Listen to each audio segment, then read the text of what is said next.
E aí, pessoal, tudo bem? Bom dia. E aí, gente, estamos começando aí com mais uma aula, né? Depois de uma breve pausa. E nós vamos dar continuidade com as nossas concepções de política, né? Na última aula a gente estava vendo ali aquela visão do Aristóteles e o modo como ele convenciona, né? Que a estrutura política ela está muito ligada com a própria estrutura da realização, né? E da excelência humana a partir do momento que a política se torna integrativa da nossa capacidade de realizar a nossa potência, os nossos potenciais, transformá-los em ato. Hoje a gente vai retomar um pouquinho disso e acrescentando um outro elemento, né? A gente tinha falado até aí de potência e de ato. Lembrando que a atualização no conceito de Aristóteles, ele ocorre quando você pega uma potência, ou seja, uma capacidade que você tem, um potencial que você pode atingir, e você o realiza, né? Você concretiza isso daí. Então, quando você faz isso, você está fazendo uma atualização. Agora, tem uma situação que é interessante a gente ver, que é o seguinte: de onde vem a nossa potência? Nós tínhamos falado no nosso último encontro que, por exemplo, a potência de uma semente é virar uma árvore. A árvore que está contida no código genético daquela semente. Ela pode não virar, né? Dado aí N acontecimentos, pode acontecer e não dar certo. Mas se der, havendo condições, ela vai se tornar aquilo e nada diferente daquilo. No entanto, o ser humano ele tem uma constituição complexa. Embora a gente tenha um potencial natural, que está presente no nosso código genético, nós temos outros potenciais que vão sendo acrescentados como possíveis na nossa vida, e eles vão sendo acrescentados mediante educação, eles vão sendo acrescentados mediante o hábito. Então, existe muito mais potenciais para uma pessoa do que ela tem quando ela nasce. E ela pode atingir isso ou não. E aí que entra a questão do futuro. Ou, mais especificamente, a questão da nossa visão do futuro. A nossa capacidade de antevisão de situações futuras.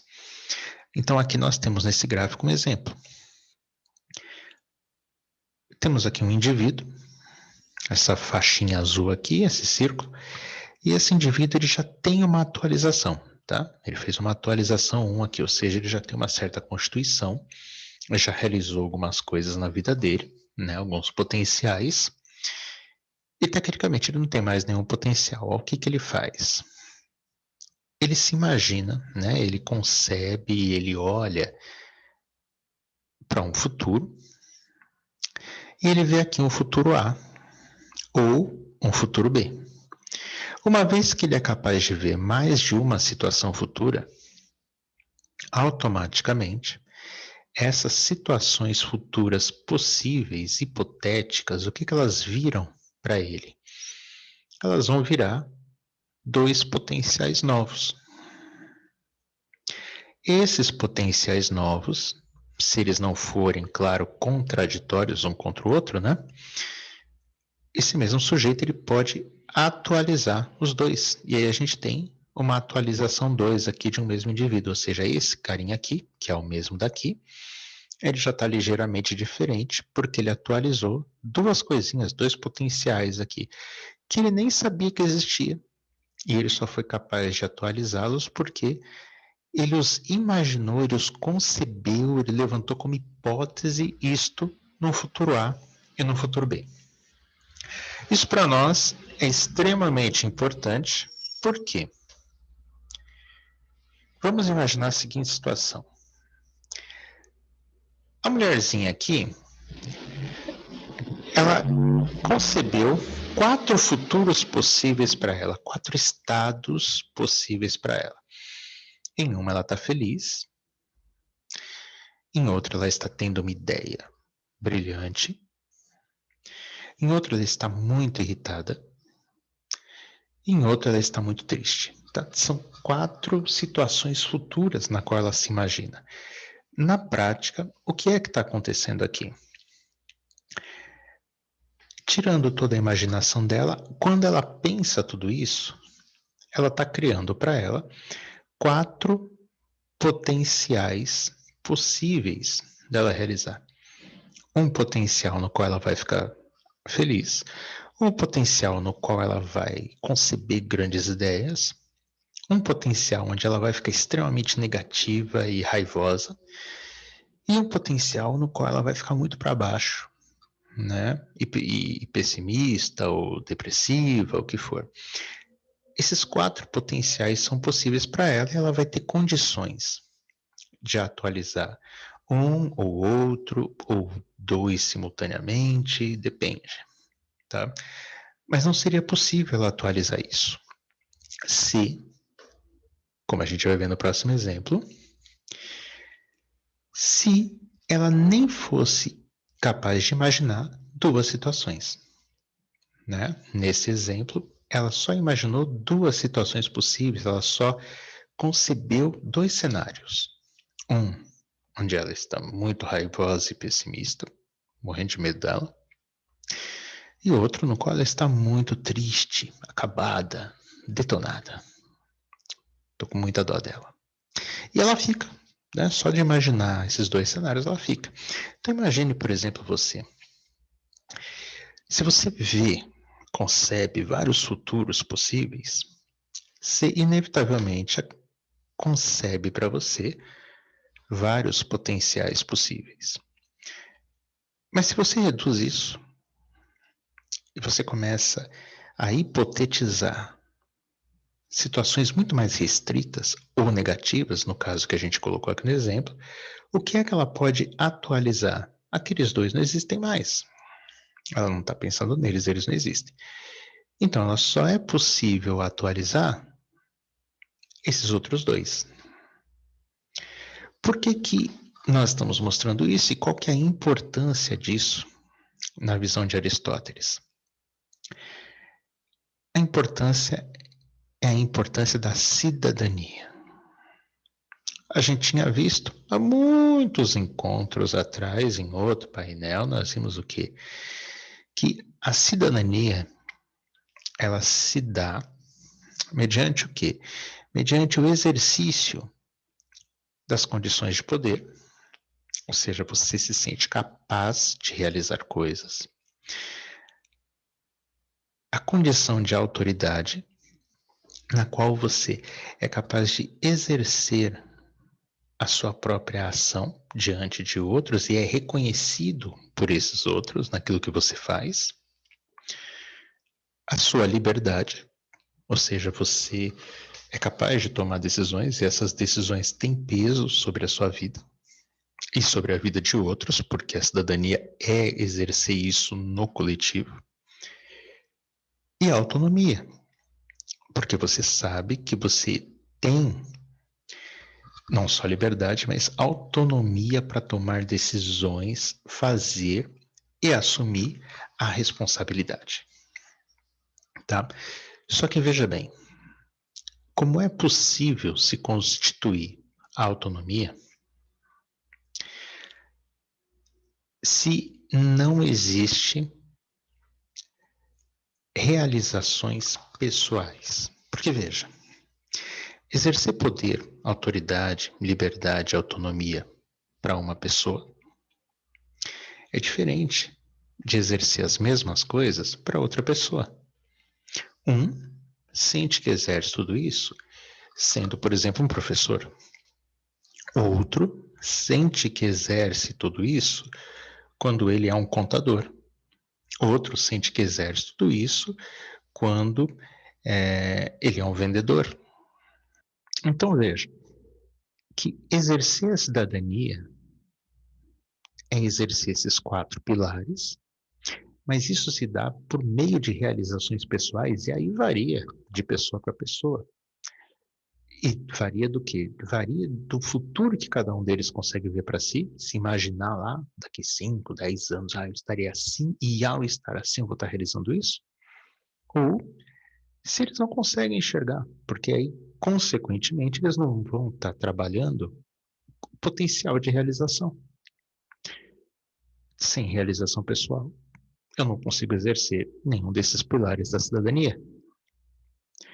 Né? Então, por esse motivo, a ideia de potenciato para Aristóteles, ela é fundamental dentro de um contexto social e dentro de um contexto político, porque a sua realização individual, ela implica na realização de uma cidadania num contexto público, né, e não só no privado. E, consequentemente, a política passa a exercer um papel fundamental nesse conjunto. Por quê? É a política que vai construir condições de igualdade entre os seus cidadãos, para que eles possam atualizar os melhores potenciais. Então, no que consiste o sistema de igualdade que todo sistema político visa criar? Primeiro, distribuição de recursos de base. Sem esses recursos de base, eles não têm a mesma formação, não têm a mesma estrutura inicial e, consequentemente, eles não vão conseguir ter uma visão de futuro, não vão contemplar nenhum horizonte, porque eles não tiveram meus recursos de base. Então, isso é fundamental em qualquer estrutura política. Segundo, uma visão de futuro aberta, ou seja, cada indivíduo tem que ter condições asseguradas para que ele consiga se ver em um determinado futuro onde ele está atingindo a sua excelência. Porque se ele não consegue ver isso, consequentemente, ele não vai ter o potencial para isso. E se ele não tem o potencial para isso, ele não vai realizar nada. Consequentemente, ele não vai ter realização pessoal e, consequentemente, não vai exercer cidadania. Terceiro, políticas de incentivo para a atualização. Não adianta o cara se ver num futuro A ou num futuro B. Então, ele criou o potencial. Mas, quando ele olha no presente, ele não vê uma condição sequer para que ele consiga atualizar aquele potencial. Então, esse potencial vai ficar sendo potencial e não vai se atualizar. Tá? Então, consequentemente, o sistema de igualdade ele é prioritário, segundo Aristóteles, para qualquer sistema político. Tá? Se não tivermos isso, consequentemente, a gente não vai ter nem o exercício de cidadania. E se você não tem o exercício de cidadania, a política se torna inviável. Ou ela vai cair em algum daqueles sistemas que a gente já viu, né? Como o totalitarismo, como a tirania e tantas outras coisas. Eu estou tampando o próprio slide, vou ver se eu consigo me diminuir aqui sem destruir tudo a essa altura do campeonato. Pronto, estou ficando menor. Aí, agora sim. Então, o que a gente tem aqui? Olha só. É aí que entra o contrato social. Tá? Já falamos dele em outra ocasião, quando a gente estava falando da macro e da microfísica do poder. E o contrato social ele tem uma função extremamente importante, porque, de um lado, nós temos naturalmente cada indivíduo, que por sua vez vai virar um cidadão, e ele vira um cidadão quando, pelo contrato social, ele entrega a própria liberdade e autonomia dele para uma estrutura política, para que essa estrutura devolva isso para ele como potencial e capacidade de realização, que é o que nós temos aqui. Tá? Todo contrato social ele visa o quê? Gerar potenciais e permitir que as pessoas construam esses potenciais e fomentar a atualização desses potenciais, ou seja, os meios para que cada um dos indivíduos que construiu um potencial para si, positivo, é claro, seja capaz de realizar. Quando isso aqui é feito, qual que é o resultado? Esse conjunto de indivíduos, por constituir, por sua vez, uma cidadania, conjunto vai virar uma unidade civil. Então, embora aqui a gente tenha toda uma diversidade de indivíduos, no conjunto nós vamos ter uma unidade civil, já que todos eles estão unidos por um contrato social. E esse processo todo ele só pode acontecer mediante uma política pública, tá? Por quê? Porque toda a cidadania acontece na esfera pública, então toda decisão política não pode ser particularizada, ela tem que ser pública. Então vejam, olha o tamanho da relevância que nós temos para toda a estrutura política, né? Todo o equilíbrio individual, a nossa capacidade de crescimento e a nossa interação uns com os outros, né? No contexto de construção, né? Pública, ela se dá mediante o tecido de uma política. É por isso que, para Aristóteles, todo ser humano é, por natureza, um ser político, um animal político. Porque é parte integrante do nosso próprio desenvolvimento. Primeiro, que muitos potenciais que não eram naturais nossos, eles só podem surgir e trazer mais crescimento para nós mediante educação e hábito, e isso é colocado coletivamente, portanto, já é na existência de uma política pública. Segundo, não existe condições plenas de desenvolvimento individual se eu não estou integrado num contexto em que eu interajo com outros indivíduos. A gente já tinha visto isso quando a gente viu Hegel falando da evolução de uma autoconsciência que vai se encontrar com outra autoconsciência, e isso é fundamental para que ela possa se desenvolver. Muito antes, Aristóteles já estava falando isso e mostrando isso de uma outra maneira, né? Mais para frente, a gente vai retornar àquela ideia de Hegel, porque ela é a base de toda a crítica que o marxismo vai tecer sobre a estrutura política, né, do período. Tá? E isso a gente não viu ainda, e é extremamente importante para a gente poder entender a realidade atual dentro desse contexto que a gente está passando aqui.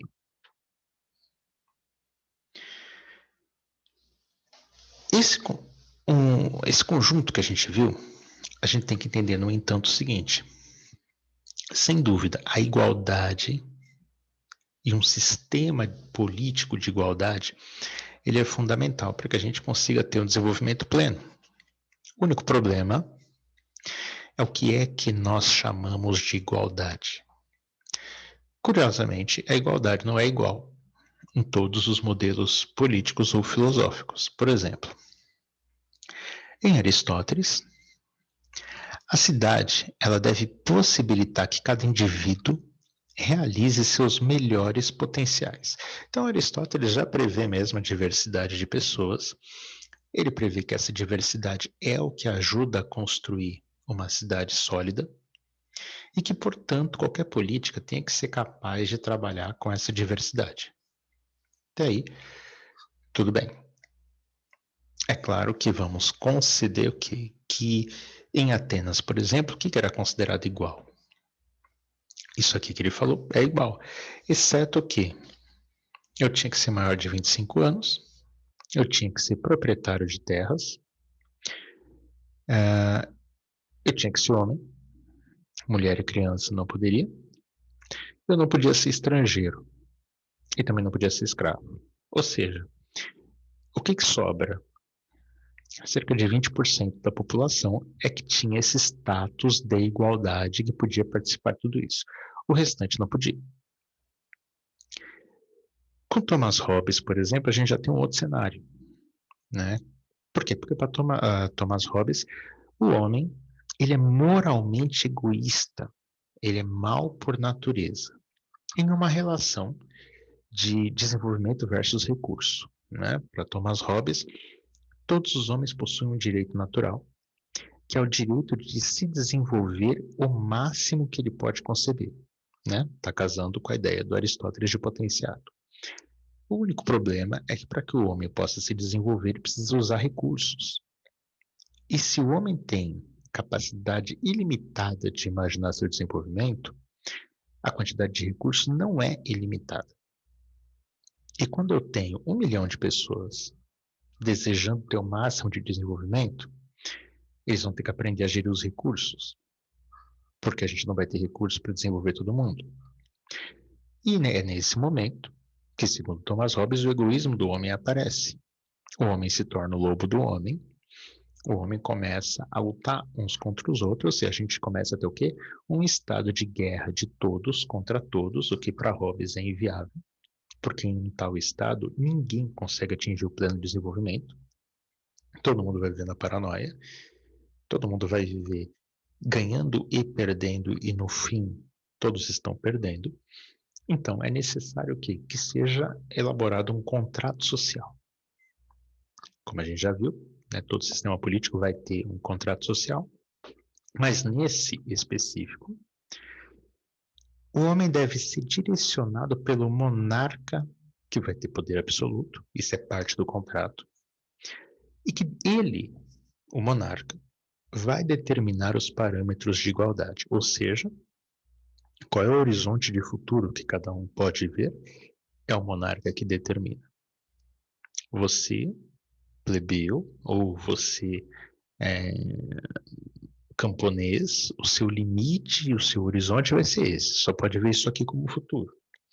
Já os membros da corte, ou aqueles que desenvolvem assim assado, os membros do clero, esses podem ver até aqui, esses podem ver até aqui. Então, na medida que ele estabelece o limite de futuro, ele está estabelecendo o limite de desenvolvimento. E aí ele consegue distribuir os recursos de acordo com esses limites. Isso é a base do absolutismo por esse ponto de vista. A gente pode pegar vários outros pontos de vista, mas eles vão se complementar. Então, a gente tem 100 anos depois, Jean-Jacques Rousseau, em que ele já vai ter o seguinte pressuposto: a desigualdade está sempre vinculada à posse. Por quê? Porque para Rousseau, o homem inicialmente ele era bom por natureza e o estado de igualdade prevalecia. Né? Ninguém era dono de nada, a natureza existe em si e por si. E nós estamos aqui no meio, né? Ela não é nossa. Mas, a partir do momento que alguém cerca um pedaço de terra e diz que é dele, estabelece então uma desigualdade.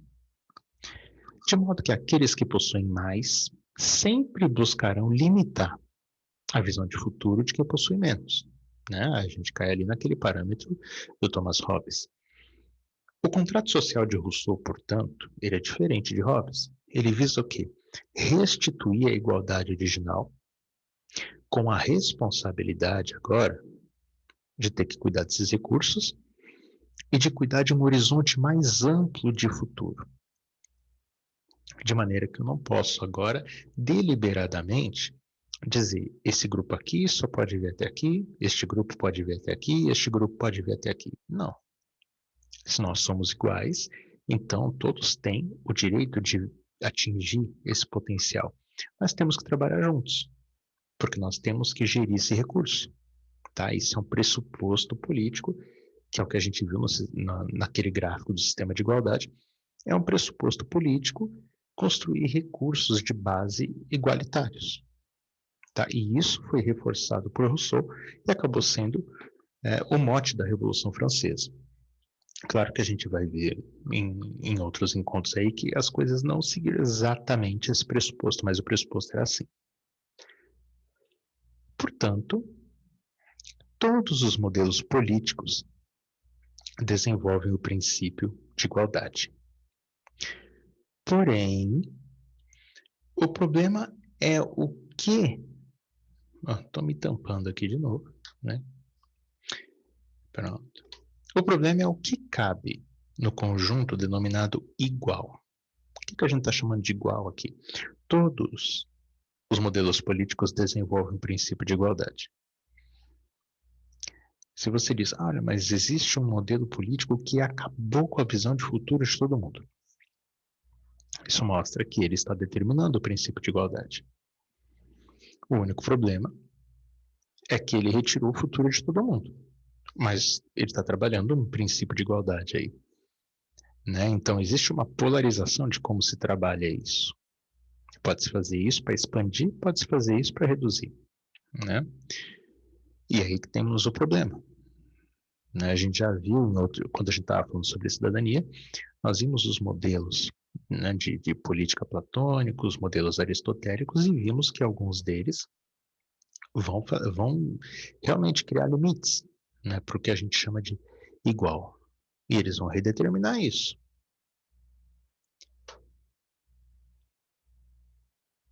Por fim, a gente acaba tendo o seguinte cenário: diferentes iguais, né? Totalmente contraditório, mas é exatamente isso. Passamos a ter diferentes modelos de igualdade. 3, eu vou citar aqui. Primeiro, igualdade homogênea. Nesse modelo de igual, todos são iguais, sem distinção ou diversidade, ou seja, eu começo a determinar o que é igual e obrigar todos a seguir esse parâmetro de igualdade. Ah, mas eu sou diferente. Não, não existe diferença aqui. Todos são iguais. Então vai haver uma única lei, uma única regra, um único parâmetro de desenvolvimento. Inclusive, eu vou dizer o que cada um tem que ser. Porque todos são iguais, então não tem por que querer ser diferente. Segundo modelo, igualdade restrita. Todos que atendem determinados critérios e pré-requisitos são considerados iguais. Tá? Então, aqui nós temos um parâmetro. Eu digo, olha, quem tem essa condição, esta aqui, é considerado igual. E os demais? Não, os demais não são, né? Estaria na bolinha vermelha aqui, ó. Os demais, infelizmente, não são iguais. Então, não tem os direitos que cabem aos iguais. Né? A gente citou agora há pouco o modelo, né, da democracia ateniense. É um modelo de igualdade restrita. E aí nós temos, por fim, a igualdade inclusiva. Todos são respeitados em suas diferenças. Mas eles são considerados iguais em uma esfera maior. Tá? Então aí a gente passa a ter essas diversas bolinhas aqui.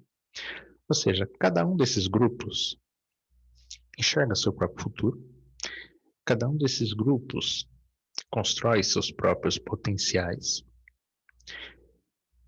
E o sistema político em si respeita essas diversidades e entende que elas é que dão a força para a unidade civil.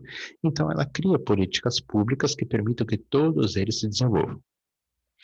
É uma igualdade diferente dessa, porque veja que eu não tenho cor nenhuma, todo mundo tem que estar da mesma cor. Aqui, eles formam uma unidade civil, mas pela diferença. E é nessa diferença que eles se somam para criar uma igualdade. É uma esfera mais ampla. Eles se identificam e se encontram e somam forças quando é necessário. E cada um desses grupos aqui está exercendo o quê? Aqueles 4 pilares: poder, autoridade, liberdade, autonomia. Aqui, quem exerce isso? Só os da faixa azul. Aqui, quem exerce isso? Todo mundo. Porém, ninguém pode ser diferente. Para vocês terem uma ideia de como que uma simples palavra igual pode ser tomada em sentidos completamente diferentes. E o resultado? Se eu tomei uma palavra em um sentido diferente, quando eu aplico ela na prática, é claro, ela vai gerar consequências práticas muito diferentes umas das outras. E é isso, né? Hoje nós terminamos esse bloco. Vamos evoluir para a próxima semana, a gente vai ver os desdobramentos que isso vai ter, né? Aí nós vamos entrar no marxismo e vamos entrar nas estruturas modernas e contemporâneas, né, de visão e de crítica a respeito da normatividade política atual. E aí é isso por enquanto, a gente se vê amanhã, vamos tirar dúvidas, conversar um pouquinho mais, porque estamos avançando para a nossa reta final. É isso aí, pessoal. Vou fechar aqui. Até mais.